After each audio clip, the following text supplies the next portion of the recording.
లేత వయస్సులో ఉన్నారు కాబట్టి చెప్తున్న బుద్ధిని పక్కదారి పట్టనివ్వద్దు. సంపాదన మీద దృష్టి పెట్టద్దు, ధర్మం మీద దృష్టి పెట్టండి. ధర్మం మీద దృష్టి పెడితే సంపాదన కూడా వస్తుంది. ధర్మానికి కట్టుబడి రాముడు అర్ధరాత్రి అరణ్యవాసానికి వెళ్ళిపోయాడు కాబట్టి సంపద అతని వెనకాల వచ్చింది. నెల కూడా తిరగకుండా భరతుడు రాజ్యంతో సహా, మంత్రులతో సహా, భార్యతో సహా, తల్లులు ముగ్గురు తల్లులతో సహా, వశిష్ఠునితో సహా వెనకాల వచ్చి రాముడు కాళ్ల మీద పడి ఏడిచాడు, అన్నయ్య నీది రాజ్యం తీసుకోని. అంటే ధర్మం వెనకాల సంపద వస్తుంది, సంపద వెనకాల ధర్మం ఉండదు. దయచేసి గమనించండి.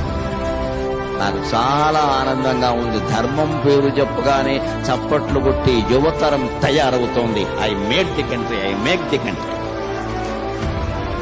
నా దేశాన్ని నేను చనిపోయాలోగానే మహత్తరమైన దేశంగా చూడగలనే నమ్మకం నాకు కలిగిస్తున్నారు. మీకు నమస్కారం చేస్తున్నా చిన్నవాళ్ళే.